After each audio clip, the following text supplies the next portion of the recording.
Hi there, my name is MegaMadVlad, and today I'd like to talk about the differences and similarities between the deep dungeons in Final Fantasy XIV, which is Palace of the Dead, and Heaven on High.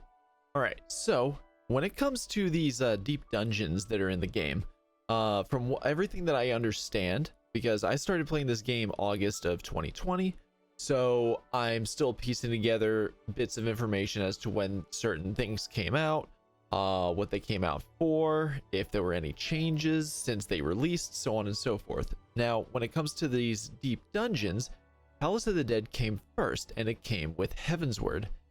Now, when that was released, that was meant to be, from what I understand, a way to actually have some sort of challenge for some random people, get a party of 4 together, whether you put yourself in a party like that or matchmake, and it has 200 floors. It is supposed to be a roguelike game, so you start at the bottom, floor 1, and you have 200 floors to go through. And when you start at floor 1, you start at level 1. It has its own leveling system. It's sort of like a dungeon that kind of changes its layout every time you go in, thus making it the roguelike. And when you die, you have to go back to floor 1, starting at level 1 again. However, what they did do was they actually made it so that way it was actually easy to level up in there. So when you start at level 1, you're gaining experience like no tomorrow. So it's actually a very good way to actually learn how to do like a new job for you. So let's just say, for example here, you've been playing the game for a while and you decide, hey, I want to try Archer for the first time. Obviously, when you get Archer, it's going to start out at level 1. Now, what you can do normally without a deep dungeon is you play the game normally, try to level up, and use your hunting log and even level through dungeons and stuff like that, and any sort of quests that you can find available. That is the normal route to go with that. However, deep dungeon here is actually meant to give you a lot of experience in there. So you're actually leveling much faster, and while in a normal pace right there, you would get skills every few levels, every 5, whatever, and you would learn how they work with your rotation over time at a more natural pace. But the way that this deep dungeon works is when you start at level 1, or even a job that starts at a level 30, you're going to get the amount of skills that come at level 1, and you're going to be able to actually take those at a more rapid pace and actually learn how to work the job at a much more for me it was more satisfying, but for some people obviously the normal route might actually be better for them. But as it comes to this right here, you're getting a level every like few kills kind of thing, and so on and so forth. Like you're getting up to the max in Palace of the Dead, which is level 60, very quickly, like in the first 20 to 30 floors. And like that is insane, considering these floors are actually quite small.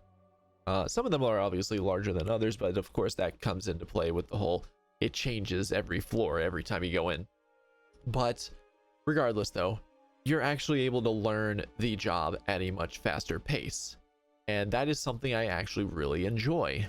It's very good for actually learning this stuff, and while yes, you might not have enough time to read everything, you can find out how it all works, and then once you get out of the dungeon, you can also find out again later. Like I said before, you can make your own party, you can matchmake, and it has 200 floors. You can even go in solo. And when it comes to Palace of the Dead, if you can get from floor 1 all the way to floor 200 solo, you actually get one of the lowest owned titles in the game, the Necromancer. And that is something that a lot of people would like to have, but not many people have.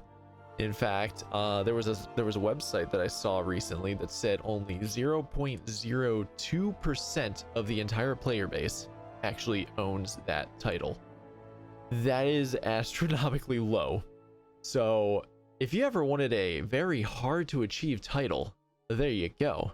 Now, when it comes to Heaven on High, there's actually a lot of similarities and differences between that deep dungeon and Palace of the Dead. Palace of the Dead goes like they both have their own stories to them. Palace of the Dead goes underground, making it deep dungeon and very accurate. Heaven on High, though, is this big tower. It doesn't go in the ground, so it's not like it's deep, quote unquote deep. But what ends up happening is it's still 100 floors, and it's a massive tower, and the thing looks really cool and very fantasy, and I love the idea of it. Now, when you're going into this, the reason why this one's only 100 floors, you could say, is because there's one of the biggest differences between Palace of the Dead and Heaven on High is Palace of the Dead has a total of 60 levels for you to gain. Heaven on High, you need to be level 60, and you can only go up to level 70. This one came in Stormblood. So, going through this, you actually have the story. I don't know how I never got too far into the story to Palace of the Dead, but I'm almost certain it goes all the way to floor 200, whereas Heaven on High, the story, the main story for it, stops at floor 30. So as you're going through, it actually ends up stopping you at floor 30, like right there, dead in your tracks. Now, one of the main reasons why is they actually took what they saw from that of Palace of the Dead and applied a more nuanced way of going about it to that of Heaven on High. So you can't actually get a match-made party for anything past floor 30. Like Palace of the Dead, the way you can do it is you could just go through with a match-made party, floor 1, and it would stop. Well, you could get to floor 50. This is something I forgot to say. Floor 50 is also like another point that you can go into, and it'll give you another like lump sum of experience at the end of those 10 floors. It goes every 10 floors, you hop out, and then you can just hop into the next 10 floors or reset your progress, so on and so forth. Same thing with that of Heaven on High. However, floor 50 in Palace of the Dead is another point that you can just go right into. It's technically floor 51 through 60. So you can do that, and that actually gives you probably one of the largest lump sums of experience that people just keep running and running and running and so on and so forth. Heaven on High has something similar, but it's with floor 21 through floor 30. And it's the same thing. It's probably the same proportion wise, but when you go to this, you can actually in Palace of the Dead take a match-made party from floor 1, go all the way to 200. Good luck though, because I don't think there's anybody matchmaking floor 200 really. But when it comes to, Square Enix learning things from what they did with Palace of the Dead and applying it to Heaven on High, the reason why you can't take a match-made party any further than floor 30 is because the way they actually worked it is you actually need to have it's supposed to be higher end content. You're supposed to be more difficult. It's for the challenge and everything. And what they want you to do is actually have a fixed party. So you and whoever you bring with you specifically. So it's not matchmaking. You need to actually fix your party. And in order to go further than floor 30, none of you can die once. So you have to have a total of 0 deaths from floors 1 through 30. And then you're going to be able to go past that. Now, same thing, you could also go in solo.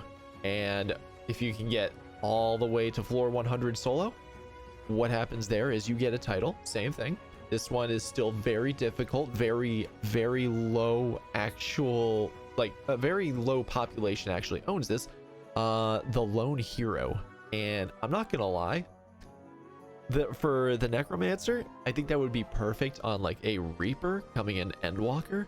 That would be dope and looks awesome. However, I'm not gonna lie, I like the idea of the Lone Hero. Like, these titles are actually really cool, and I kind of want them both, but I know which one I'm gonna put my effort into first, and that's going to be Heaven on High.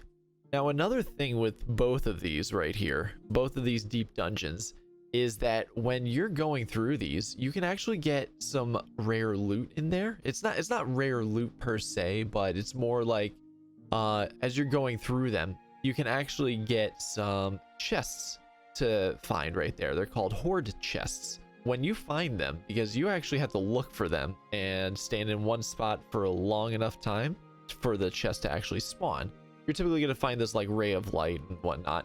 And what happens then is once you're out of the the deep dungeon itself, you can talk to a person that's nearby the entrance and hand in those chests and actually get some cool loot like minions, glamour stuff, just various things like that. It's actually really cool. It is something you can look forward to right there. I think you can get mounts too, so don't hold me to that one. And there's one more aspect of gameplay from both of these that I haven't really explained about yet. Now, as you're going through them, one of the ways that they actually work this is instead of just like giving your character like absurd levels or whatever, this, that, and the other thing, in order to keep the challenge and keep the balance fine, they give you something called pomanders. Now, these pomanders themselves are actually like consumable items as you get them from chests and whatnot. And what ends up happening is they all have different effects. Like, for instance, one could make it so that way there's more treasures available on a floor. One could make it so that way there's less enemies on the next floor. One could also get rid of all the traps on the floor, because you can run over traps and oh boy, they can be doozies. Also, you really need to watch out for mimics. You open up a chest and it could be a mimic. In fact, I've seen this happen once where I opened a chest, it was a mimic, had to kill the mimic, and a chest popped up right there on the dead body. Open that up, it's a mimic. It was a mimic. Kill that, another chest pops up. It's not a mimic, thankfully, but chain mimics. Can you believe that? Now, another thing that, because I just keep remembering like all of these different like gameplay aspects and all of this nuanced stuff like as I'm talking about this, but there is one more thing. You can also get your character to be stronger overall just by playing it, because when you get to these silver chests, they're more blue than they are silver. You have a chance at actually making yourself stronger via your weapons or your armor. You start out at +1/+1 for both of those, and you can get all the way up to +99 and +99. Now, when you get those, they are permanent. So you are actually permanently making yourself stronger as you go through this and unlock those chests and everything like that. So for both of these overall, they're really good for leveling, and they can be really fun content when you have a party that you're talking to as you're going through it. And one thing I will say about matchmaking is you never know who you're going to be partied with. It's a group of 4, and what ends up happening is they don't really have restrictions as to what they're searching for. So you can go in as a group of 4 DPS, and oh boy, let me tell you, that's actually going to be difficult.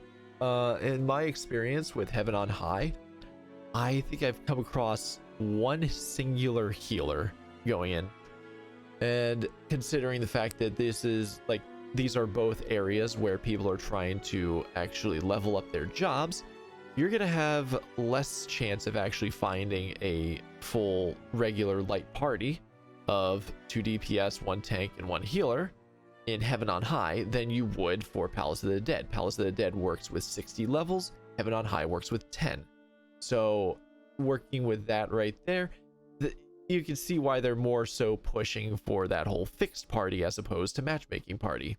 And then continuing from there, because Palace of the Dead came out with Heaven's Word, Heaven on High came out with Stormblood, they were planning on actually releasing another deep dungeon with Shadowbringers, but that didn't end up happening because I'm assuming time restrictions and, the whole pandemic going on and whatnot. So with that right there, we didn't actually get one for Shadowbringers. What they did instead was there was a location similar to that of Eureka with Stormblood called Bosja in Shadowbringers, and what they did is they actually made that the best way to level from 71 to 80. We have quite a few ways to actually level up in this game, and quite of them are kind of streamlined: Palace of the Dead, Heaven on High, and Bosja. Those are the 3 major ways to actually level up any sort of job. And obviously you could level up in plenty of other ways, but those are there to not only have story, be fun, have, it's all side content here. It's all side content. They all have their stories to them, some obviously longer than others, but for the most part, it's there to play. It's not going away, and just hop in and enjoy it. See, like anybody who gets those titles, like even Bosja has a lot of titles.